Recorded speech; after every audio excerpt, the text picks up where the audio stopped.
to the main event today, my interview with Bill Maher. He is a comedian and a talk show host, and also, in my mind, one of the most astute political observers of this era. Maher is the host of Real Time on HBO and HBO Max. HBO and CNN are, of course, both part of Warner Brothers Discovery. I was a guest on his show on Friday night, then turned the cameras around on him. Bill Maher, welcome to the show. Great to be here as always. So your final commentary, the new rules in your Friday show. You were there. You talked about something that I think is very important, which is why does the American electorate not seem to realize that in some very important sense, democracy is on the ballot, in the sense that you have these very large number, hundreds of Republican candidates who are saying that the last election was fraudulent, who seem determined to, who say things like, we're going to make sure the Republicans always win. Why is this not a bigger issue? Well, it's definitely going to happen, first of all. But it's not a bigger issue because you can't convince people that they're going to miss something that they never knew they had to begin with. We stopped teaching history, we stopped teaching civics in this country a long time ago. People have no idea about checks and balances, a lot of them. I mean, they have polling on this, you know, the three branches of government. There's three? Okay, great. What are they? So it's very hard to scare people about something they don't know exists to begin with. And people live day to day. Crime, inflation, that's the kind of stuff that's, you know, the price at the pump and all that. I get it. It's important stuff. And all the woke stuff that they don't like, that's driving people away from the Democratic Party. This is just too abstract. And again, we just didn't prepare people when they were young to understand what democracy is. And it feels like it's happening around the world, though. I mean, in Brazil, they had this election, and yeah, Lula won, but by 1 percentage point. Or if you look here, I'm struck by how can it be that Herschel Walker is tied with Warnock? I mean, well, I did a whole thing on that a couple of weeks ago. I think what it is that the worse the candidate is on the Republican side, and he's, you know, in the same vein as Trump himself, who, you know, obviously, you know, stole from charities, had a fake university, made fun of the handicapped, had sex with porn stars when his wife was nursing their child. I mean, just horrible things. And that guy in Alabama, Judge Roy Moore, who used to go to the mall, and the kid. I mean, it just is. The worse the candidate is, I think the more it says to a certain kind of voter, let us show you how much we don't like what you're selling.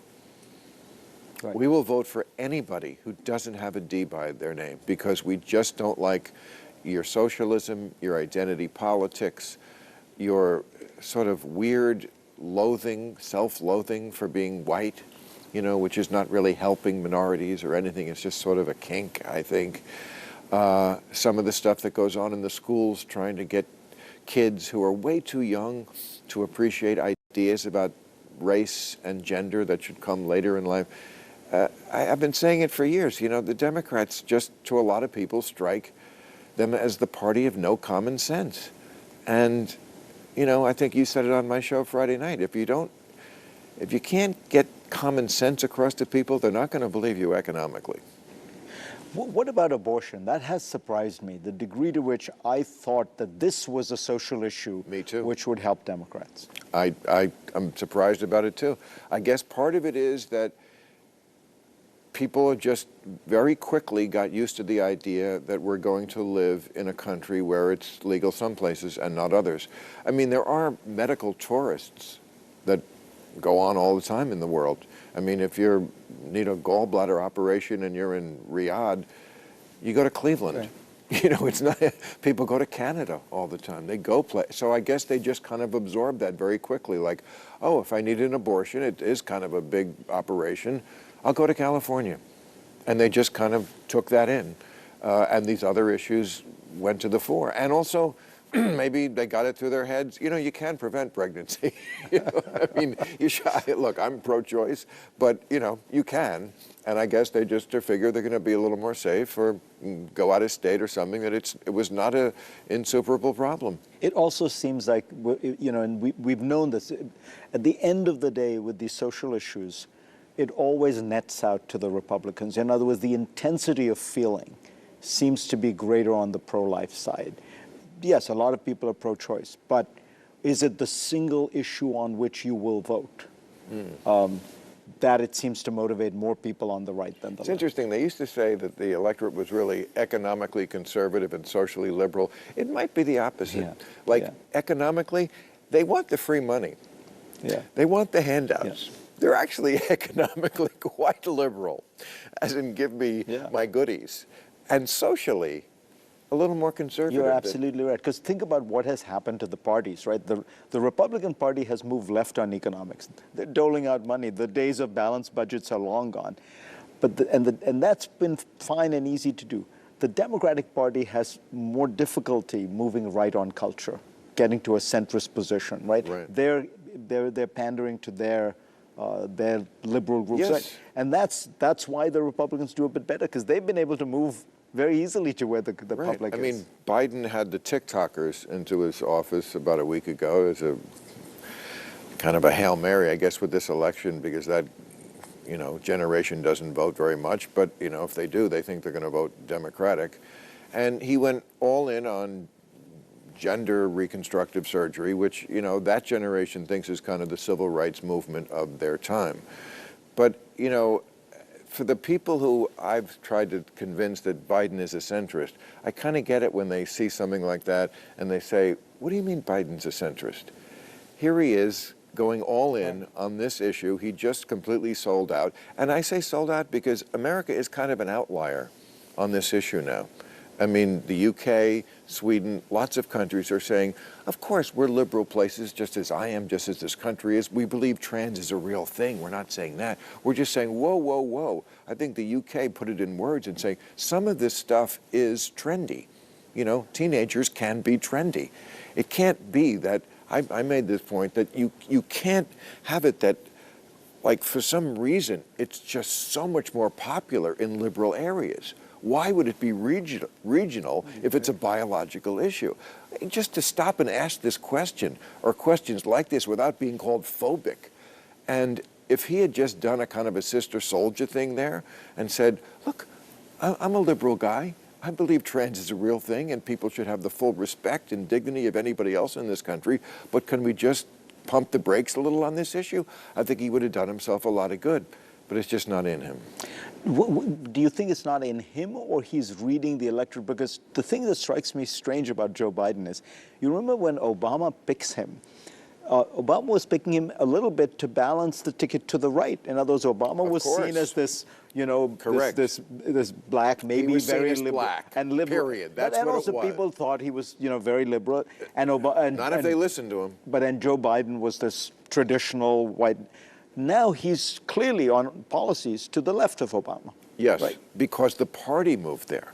And he does not want to go against what he sees as the base. And, you know, I just think the Democrats are going to find out that was not a great strategy. Next on GPS. What happens in 2024 is Trump is going to try the coup he tried in 2020, which was plainly an attempted coup. There's no other way to look at it. But this time he's going to have in place this army of deniers who will support him. And he is going to show up, I promise you. Much more of my interview with Bill Maher after the break. Back now with more of my interview with Bill Maher, host of HBO's Real Time, as well as the podcast Club Random. Let's talk about all this cancel culture and stuff that you've been writing a lot about. What I want to ask you is it a particularly troubling issue for you as a comedian? Because, I mean, at some level, isn't every joke in some way offensive? I mean, you're trying to, right? I mean, no, absolutely not for every comedian. Most comedians don't go near anything that's offensive. It's just not the way they work. It's not the kind of material that interests them. They're talking about other things. Me, yes. This is obviously has always been an issue with me, and but it's not just people in show business, not just famous people anymore who worry about cancel culture. There are a lot of people, I don't know, going through their high school yearbook, like, oh my God, did I wear a sombrero when I went to prom or something? And I mean, lots of regular people have been canceled for things. You know, some guy says, I don't know, just something he thinks is innocuous. Right. It's not, he doesn't know. He's saying, well, white lives matter too. And he doesn't quite understand, he's not of that generation, why we want a particular focus, because black lives have always been more at peril. There's a reason why that was a saying and became an organization. And he gets canceled. And nobody just sat him down and said, hey, right. this. And he might have went, oh, okay, I get it. No, you're just gone. That's what people are just very tired of walking on eggshells in this country. That is something the Democrats are also fighting in this election. People don't like it. And, you know, this is also part of why Elon Musk taking over Twitter is just such an enormous controversy with so many people. And 99% of Twitter employees voted Democratic. Even if you're a Democrat, you shouldn't think that's a good thing. To have a major, what really is a news organization, because people get their news from some place where the entire organization thinks one way, that's the very definition of groupthink. Part of the problem is we're sorting ourselves into these two tribes, and it feels like college education and urban-rural are the two big dividers. Well, maybe religion would be the third. So you get these urban, college-educated, secular people on one side, and you get rural, more religious, less college education. And there's just so much tribal suspicion, hostility, you know, it feels as if it's not really about issues anymore. You know, it's... No, I keep trying to tell people who, you know, don't even want to breathe the same air as a Trump voter, like, you can hate Trump. You can't hate all the people who voted for him. It's half the country. And on top of that, I really believe, I've always believed, being conservative is a personality trait before it's a political position.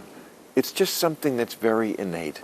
You know, think of some uncle you had. He was a great guy, you loved him, but he was just a conservative. It was just in his blood. Like some people are neat, and some people are messy, and some people are adventurous, and some people are cautious. It's just a personality, and then the politics comes in later. Now, some of it has to do with religion and where you live and the way you were brought up and stuff like that. But, I mean, there are just people who are going to be conservative, and you're going to have to live with them. You can't own them or destroy them. They're not going to self-deport, and they're about to take over the government. So and they're not going to give it back. So what is going to happen if let's assume both houses go Republican, where there's a fair chance? Well, this is what I was saying at the end of my show Friday. I felt the audience was stunned, as they should be. But they shouldn't be, because this has been going on for a long time, and I've been saying it for a long time. Yes, I mean, unless there's a oddity with the polling, it's going to be a very good day for the Republicans. As we both have mentioned, the majority of Republicans running for Congress, for Senate, for House, and for state houses. The people who are going to decide who is the president in 2024 are election deniers. They don't believe in this crazy idea that the guy with the most votes wins. So what happens in 2024 is Trump is going to try the coup he tried in 2020, which was plainly an attempted coup. There's no other way to look at it. But this time he's going to have in place this army of deniers who will support him. And he is going to show up. I promise you, I will bet every bit of money I have, he will show up on Inauguration Day on 2025, whether he's the winner or not. And then we'll see what happens. And then we'll see how much we look like other countries that we thought, oh, that could never happen to us. Yeah, it could. Yeah, it could. And he may have thousands of people with arms. As he did January 6th. You think they're going to stay home now that this has happened again and they have all these people in place that are on their side? Oh, no, my friend. It's going to be very interesting. On that cheery note, Bill Maher. Yeah. I wish I had better news to report, but you asked me. Thank you for doing this. All right. My pleasure. Always. Thanks again to Bill Maher. If you want to see him live, he'll be at the Hulu Theater at Madison Square Garden on November 12th.